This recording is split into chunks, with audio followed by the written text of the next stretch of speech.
아니, 교회를 다니지 않는 사람을 영어 표현으로 non 크리스천이라고 그렇게 부릅니다. 크리스천이라는 단어 앞에 non, 원래 non이라는 말은 라틴어에서 유래된 접두어입니다. 그래서 아니다, 아닌 것, 아니다라는 것을 표현할 때 non 그렇게 붙여서 부릅니다. 그래서 교회를 다니지 않는 불신자, 이 자연인들을 일컬어서 영어에서는 non 크리스천이라고 그렇게 표현을 합니다. 그런데 때때로 저는 경건 생활을 하는 중에 혹시 실수가 있겠죠.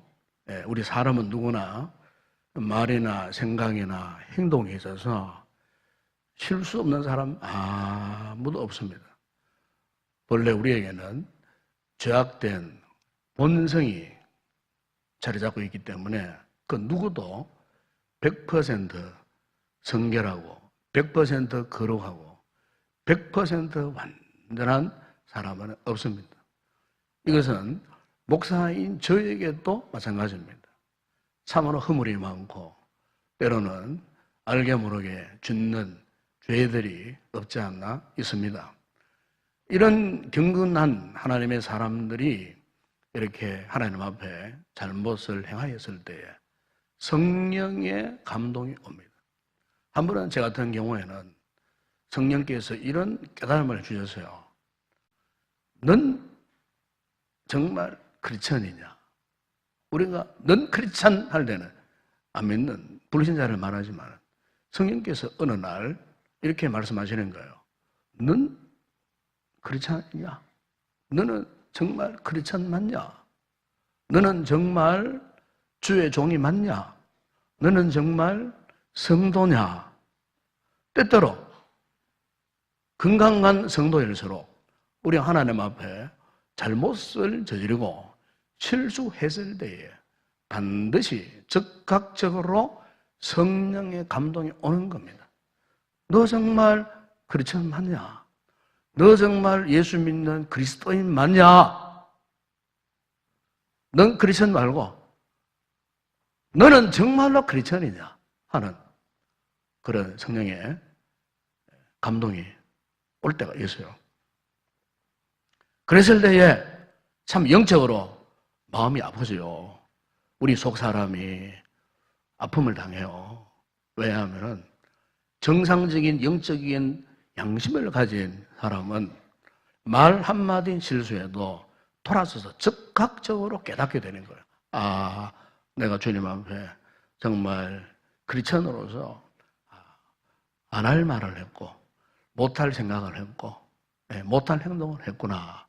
성령께서 지적해 주시니까 성령님이 내주에 있는 우리 성도들은 진짜 그리스도인들은 그걸 깨달아요. 자신의 허물을 깨달아요. 내가 크리스천답게 살지 못한 이 부분 때문에 영적인 갈등이 와요. 정상적이에요.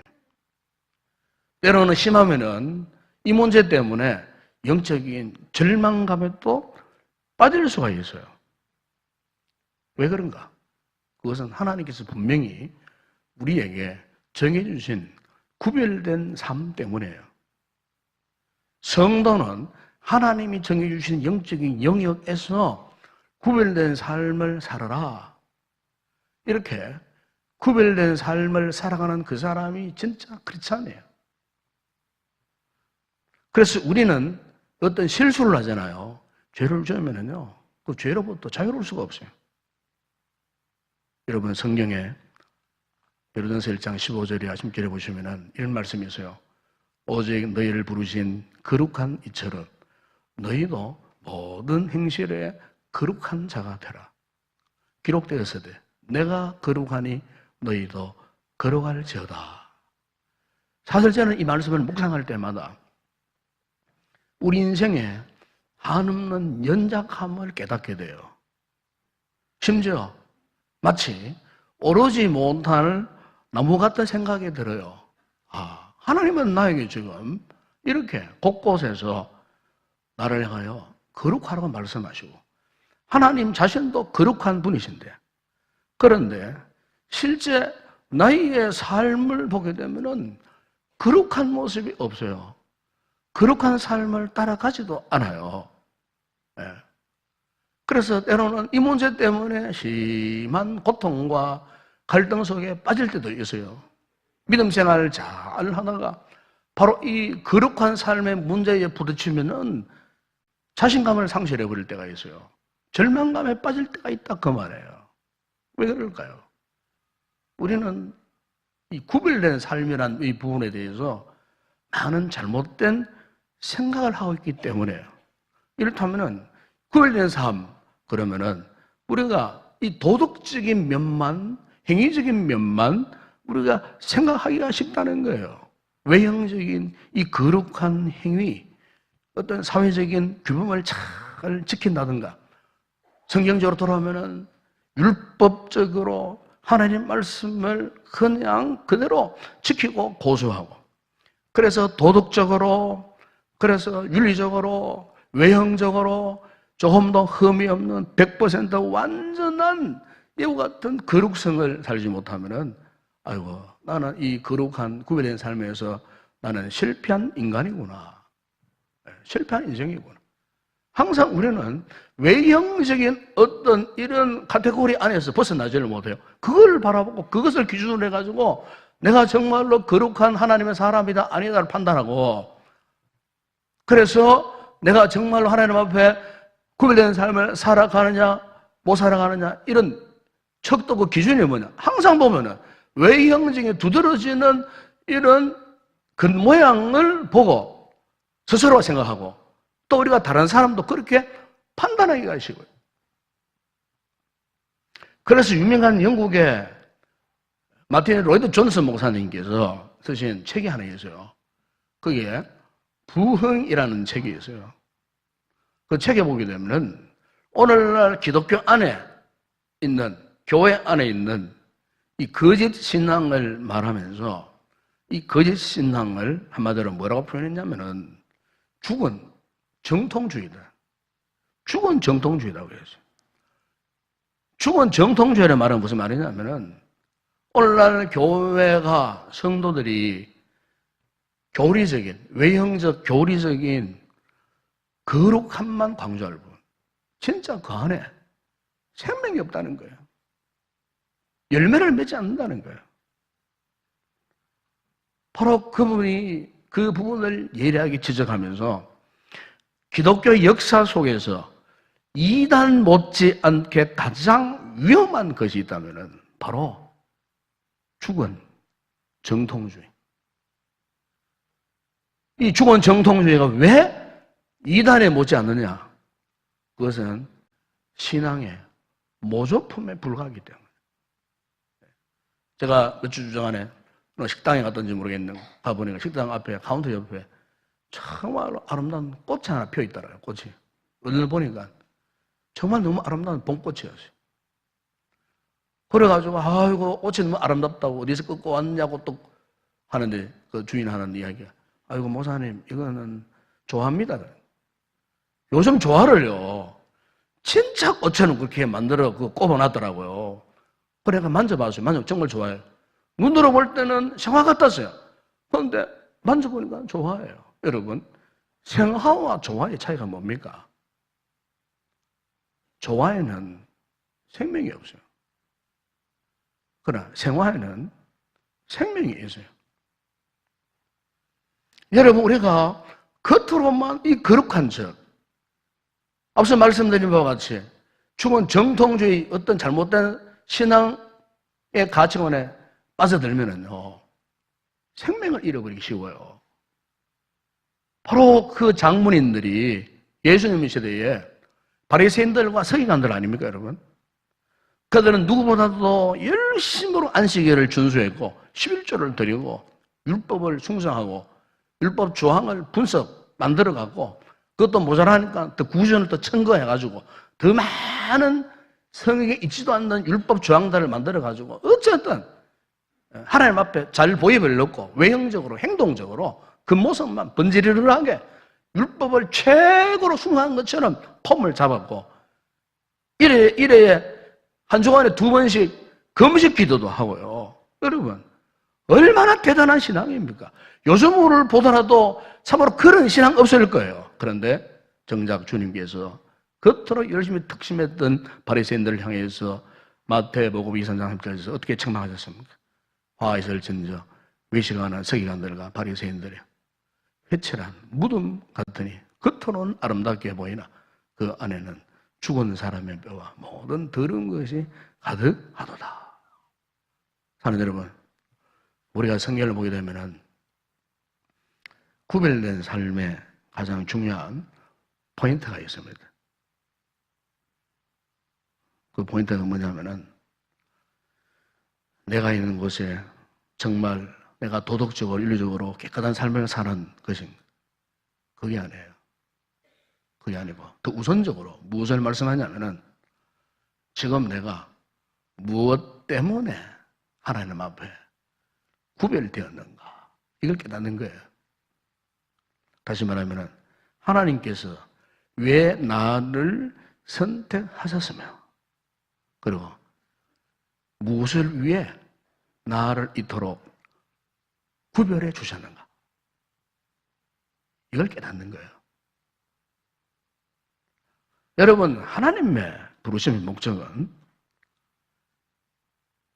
우리로 하여금 하나님의 목적을 위해서 쓰임받기를 원하시는 거예요.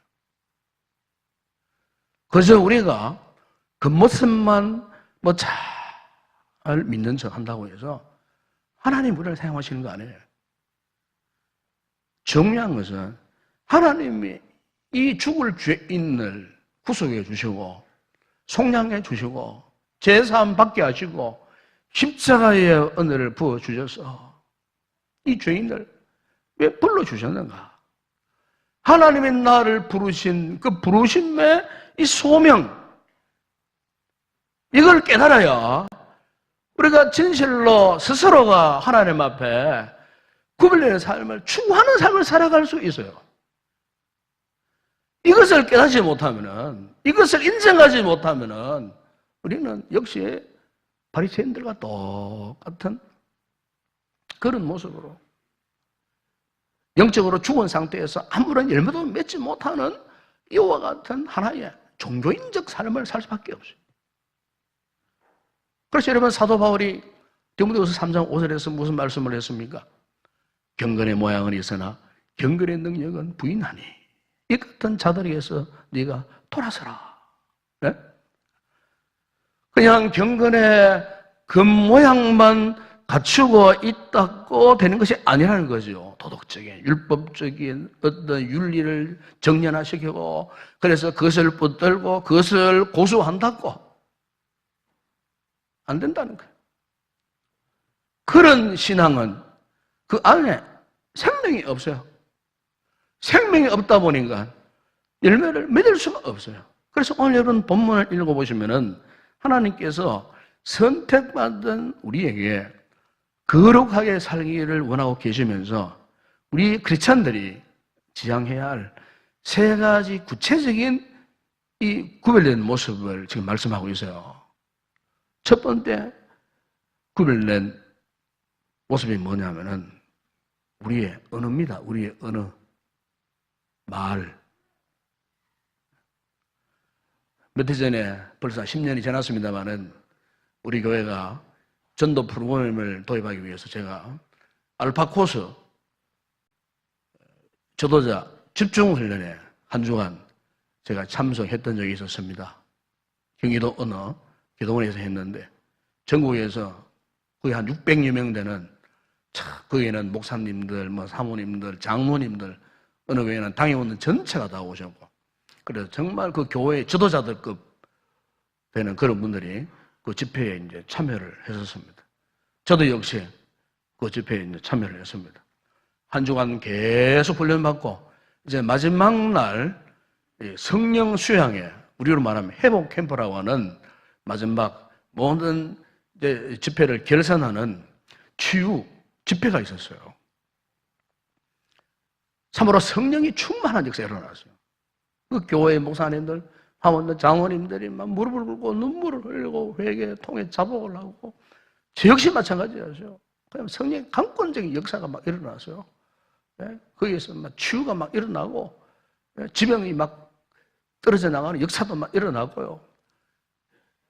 8시에 집회를 시작했는데 새벽 5시까지 집회가 이어지고, 찬양팀들이 새벽까지 찬양하고, 그야말로 완전히 마치 1세기 초대교회 마가다락방 같은 그런 분위기였어요. 그리고 맨 마지막 시간에 받은 은혜를 간증하는 시간이 있었어요. 좀 더 잊지 못하는 어느 교회 사모님 한 분이 간증을 하게 돼 있었어요.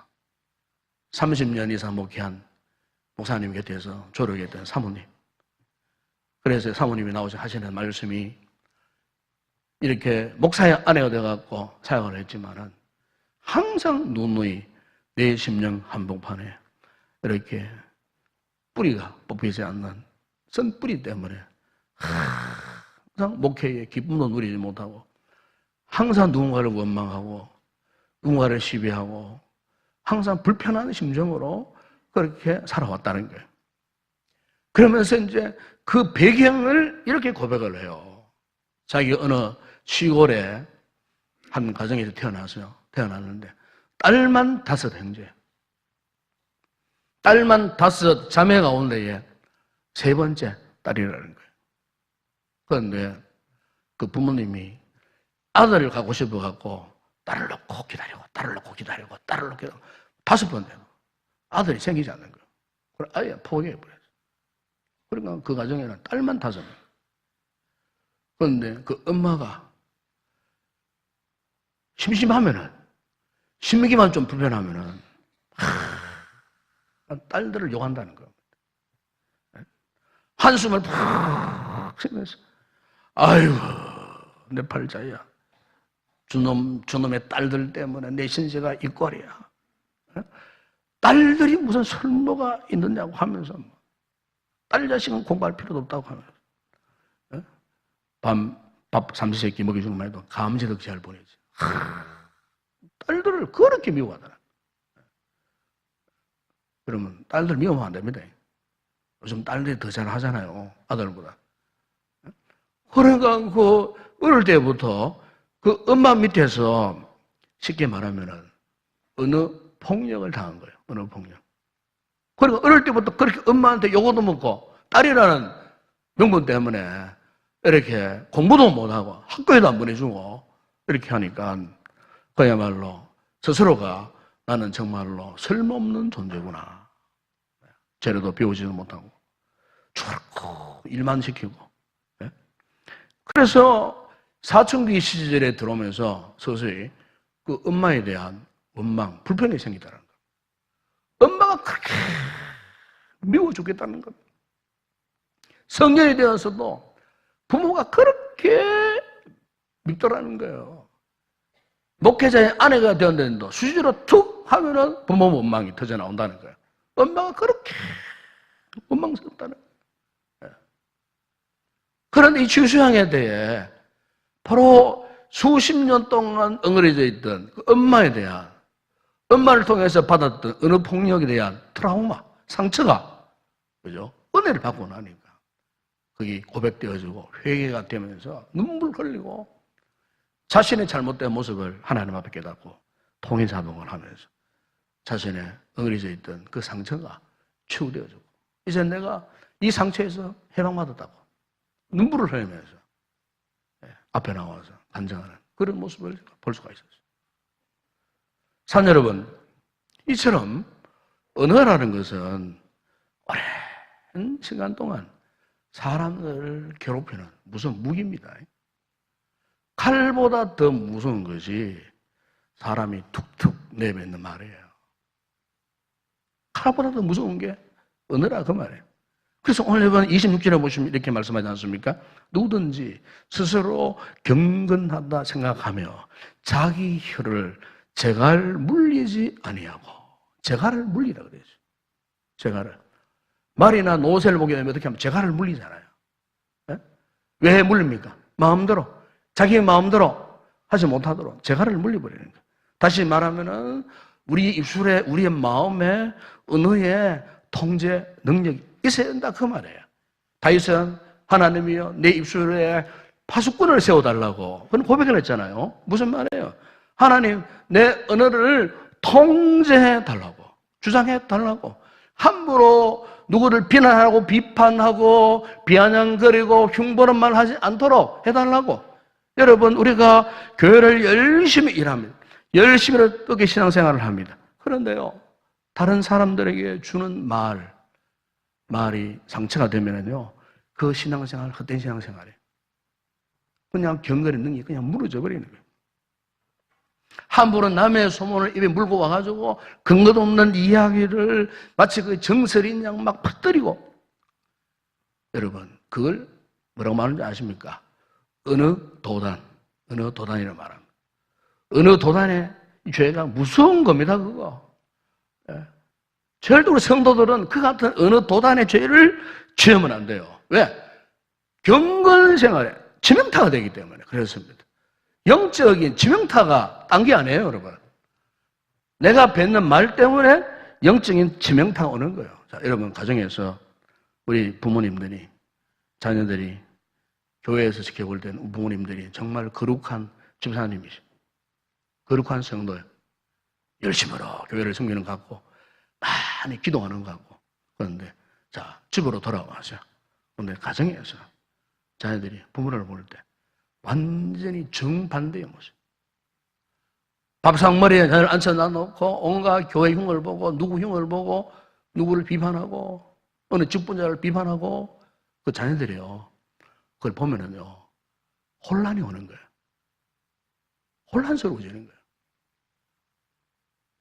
우리 아버지가, 우리 어머니가 교회에서는 안 저렇던데 어떻게 집에 오면은 저러실까? 그 혼란으로 끝나지 않고 자녀들이 그 부모의 말의 행태나 모습을 그냥 그대로 배우는 거예요. 이게 무서운 겁니다.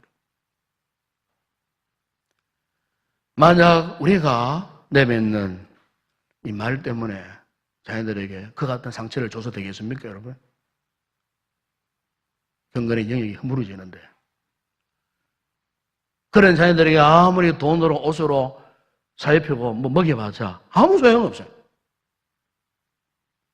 부모님들이 자녀들 앞에 이런 말에 대한 경건한 모습을 지켜야 할 줄로 믿습니다. 그럼 또 우리 젊은이들은요, 요즘 SNS를 통해서 정말 소통을 하고 있잖아요. 뭐 카톡이나 아니면 페이스북이나 또 스타그램 이런 네트워크를 통해서 소통을 할 때 한 번씩 제가 이제 그런 공간에 한번 들어가 봅니다. 어떤 특정인이 주인공이 되었을 때 거기엔 달라붙는 댓글들 무지막지합니다. 무지막. 온갖 욕설, 온갖 표현들, 뭐 짧은 문장이지만은 직설적인 표현. 그거 읽어보게 되면요, 그냥 가슴이 부들부들 떨릴 정도로 얼마나 거칠은 표현을 그게 쏟아놓는 거예요. 쏟아놓는 거예요.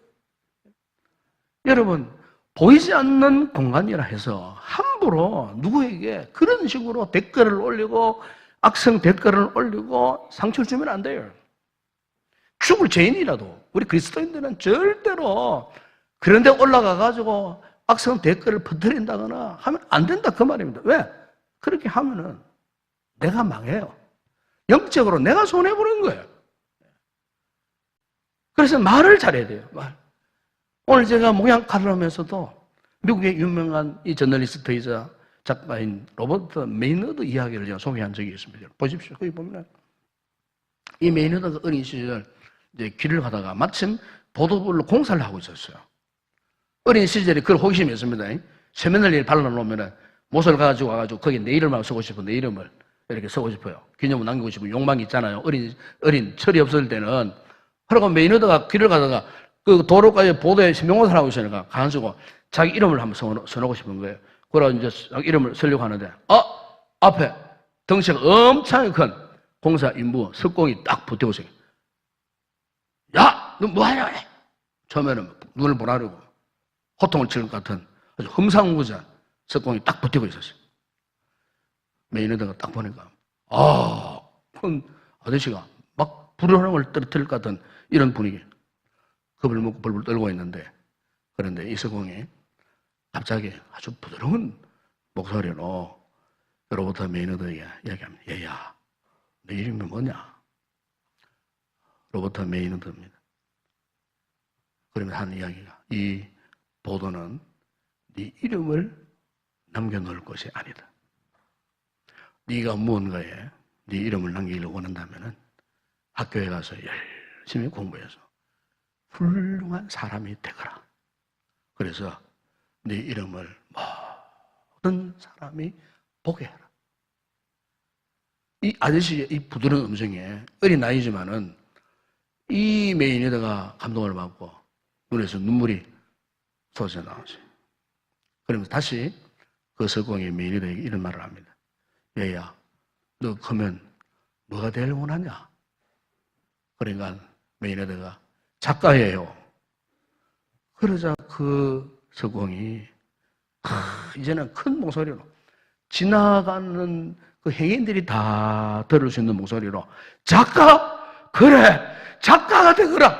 진짜 큰 작가가 되거라! 네 이름을 네가 쓴 그 책에 새겨라. 이 보도 부르기 아니라 너희의 책의 말이다. 네 이름을 새겨라.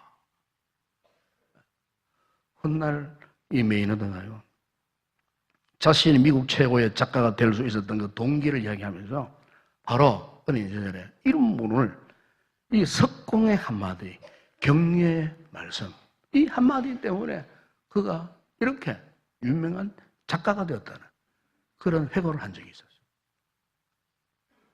여러분 잘 아시는 발명한 에디슨 있지 않습니까? 이 에디슨 어릴 때에 행동 발달 장애아였습니다. 그리고 환경 부적응 아이였습니다. 오죽했으면은 초등학교에 들어가 적응을 못한 거예요. 그러니까 학교 선생님조차도 얘는 공부할 아이 아닙니다. 데리고 가세요 이제. 그래가지고 에디슨이 조기 퇴학당하고 엄마가 그 아이를 자기 집으로 데리고 가세요. 그런데 그 에디슨 어머니가 어린 시절에 이 에디슨을 가정에서 교육시키면서 항상 이런 말을 했답니다. 얘야, 너는 너무 대단한 아이여서 다른 아이들이 너를 쫓아오지 못하는 것뿐이다. 너는 할 수 있다. 너는 무엇이든지 할 수 있다. 이 엄마가 항상 이런 이야기를 에디슨에게 해줬다는 겁니다. 예? 네가 너무나 대단한 아이이기 때문에 다른 아이들이 너를 쫓아오지 못할 뿐이다. 너는 대단하다. 너는 무엇이든지 다 할 수 있다. 이 에디슨 엄마가요, 에디슨에게 항상 이런 격려의 말을 통해서 끊임없이 격려했을 때에 에디슨이요, 어릴 때부터 엄마의 그 말의 힘을 이어가지고 노력하고 그리고 스스로 공부해가지고 연구해가지고 결국 인류의 지대한 공헌을 한 발명학이 되었다는 그런 이야기입니다. 여러분, 우리가 성경 잠언 18장 20절에 보시면은 죽고 사는 것이 혀의 힘에 달렸나니 혀를 쓰기 좋아하는 자는 혀의 열매를 먹으리라. 여러분, 죽고 사는 것이 세치, 혀의 권세에 달려있다는 그 말. 여러분, 그렇습니다.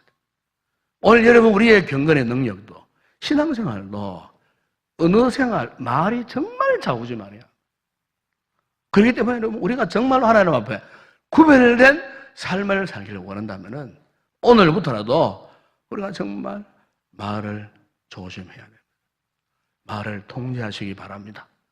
여러분의 속사람, 영혼의 사람을 건강히 보존하기 위해서 주신 이 은혜와 축복을 잘 유지하기 위해서 우리 입술을 잘 다스리시고 그 어떤 말도 헛된 말 하면 안 되고 하나님 앞에 정말 구별된 모습으로 어느 생활에 성실한 그런 믿음의 성을 되시길 주의 이름으로 축원합니다.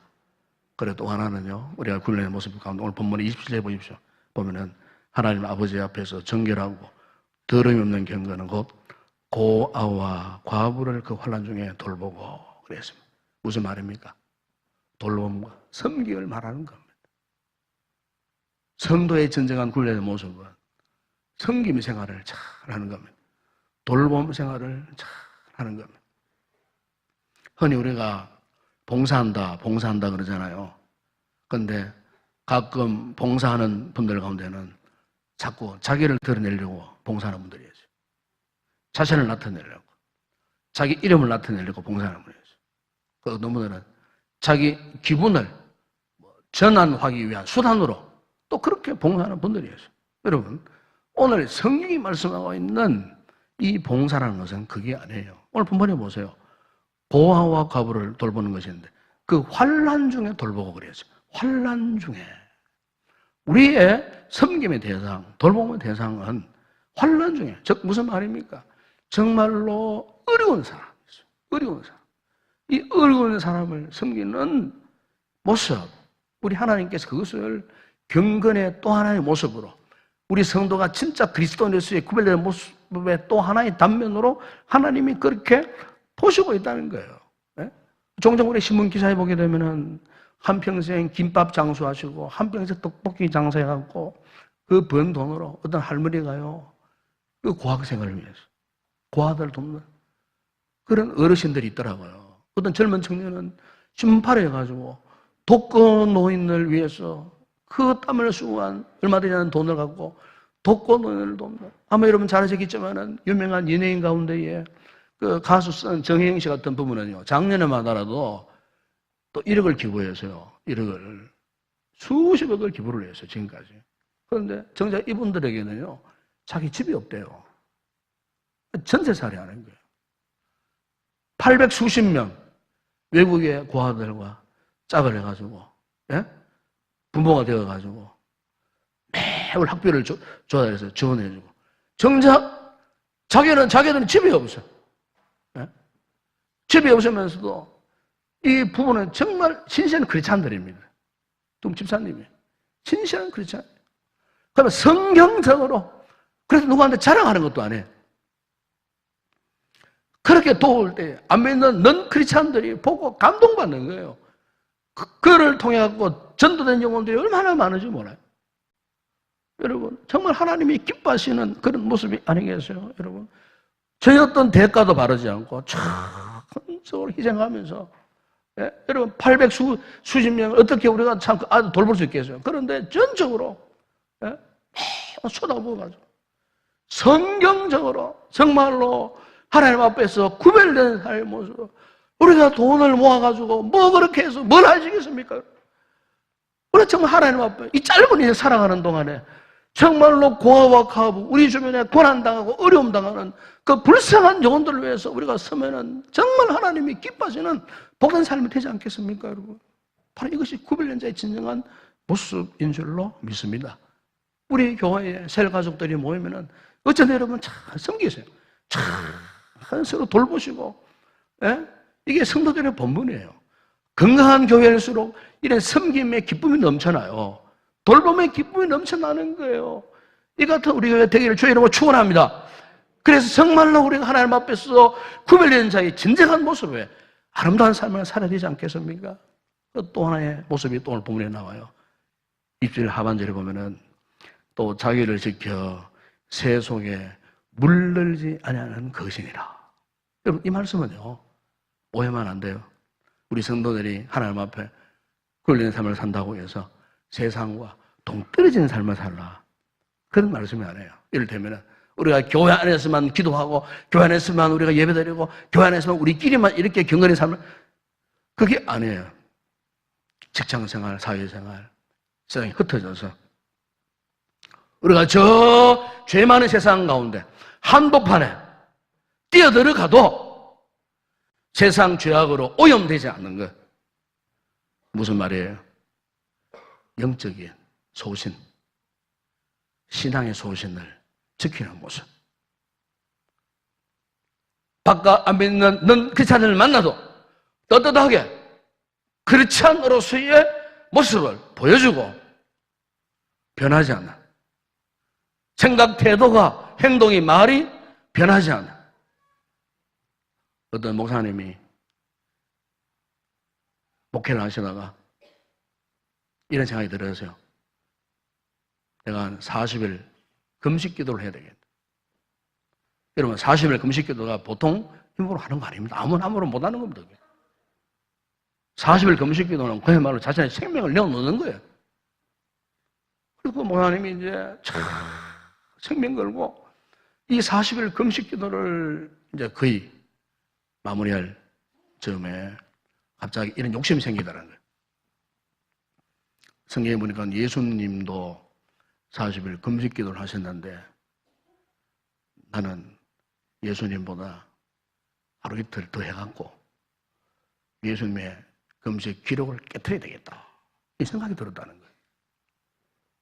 그래가지고 이 목사님이 엉뚱하게 그냥 40일 기도로 마무리하면 괜찮을 뻔했는데 42일째 하시다가 돌아가셨어요. 실제 있었던 이야기예요.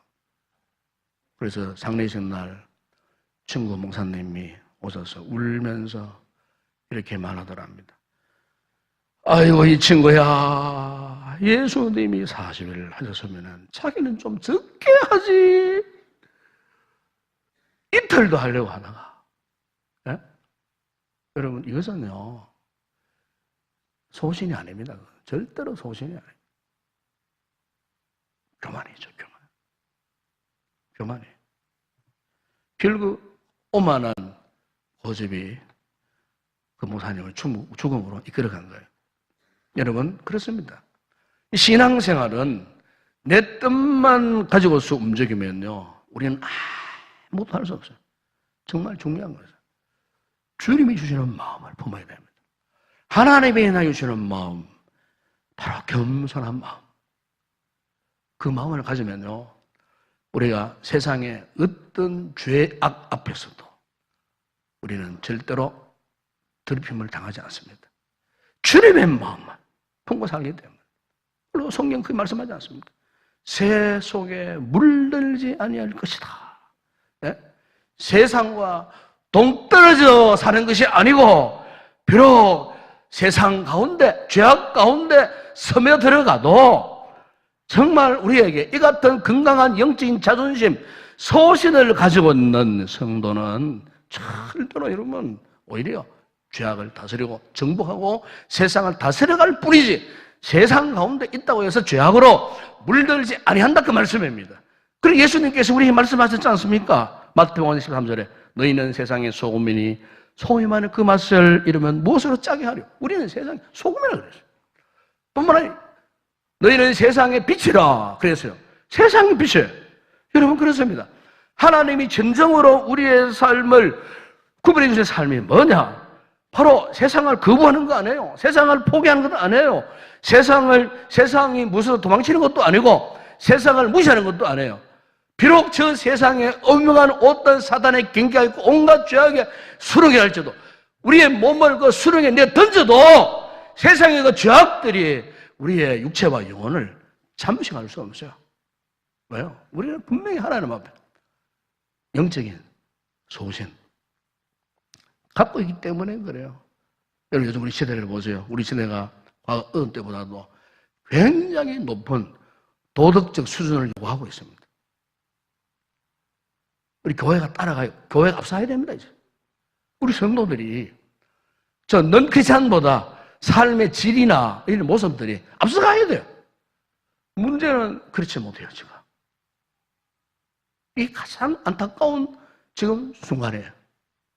지금 세상 법은 저렇게 고도화되어 가고 저렇게 높은 수준을 요구하고 있건만 실제 우리의 삶이 어떠냐 그 말이죠. 그러기 오늘 주님은 우리에게 일컬어서 너는 정말 크리스찬 맞냐? 너 정말 그리스도인 맞냐? 이 음성 여러분들이 꼭 들려주시길 주의로 축원합니다. 그래야 우리가 다시 한번 하나님 앞에 이 같은 구별되는 모습으로 살기를 결단하지 않겠어요? 우리의 삶의 현장에서 한번 살펴보십시다. 여러분의 그동안의 언어는 어떠했습니까? 어떤 모습이었습니까? 그리고 어려운 이웃, 아직도 주님을 알지 못한 채 방황하고 있는 이웃을 향해서 과연 나는 지금 어떤 반응을 보이고 살아왔는가? 뿐만 아니고 세상의 것들을 대하는 나의 태도가 지금 어떠한가? 바라기를 우리 성도들이 다시 한번 이 말씀을 통해서 하나님 앞에 구별된 삶의 모습으로 영적 소신을 회복해서 정말 하나님 앞에 아름다운 그런 경건의 삶을 살아가는 복된 성도 되시길 주의 이름으로 축원합니다. 기도하겠습니다. 아버지 하나님, 참으로 우리에게는 한없이 연약한 부분들이 많습니다. 약점들이 많습니다. 단점도 많습니다. 연약함도 많습니다. 우리가 이 험악한 세상에 살아가기 위해서 세상에 오염되지 않고 영적인 믿음의 소신을 가지고 살아야 할 수 있는 방법은 하나님 앞에 과연 내가 어떤 존재인지, 하나님의 나를 왜 불러주셨는지, 부름받은 내가 하나님 앞에 어떤 존재인지를 다시 한번 깨닫고 이 말씀 앞에 하나님 원하시는 진정한 구별된 삶을 살아가는 저희들 되게 하여 주시옵소서. 입술을 잘 단속하게 하시고 우리의 주변에 가난한 이웃들에 대한 주님의 마음을 품고 돌보며 섬기게 하시고 세상 어느 곳에 있든지 세상 죄악 가운데 오염되지 않도록 날마다 경건의 능력을 다하여 성의의 삶을 살아가는 우리 모든 성도들 다 되게 하여 주시옵소서. 예수님의 이름으로 기도드리옵나이다. 아멘.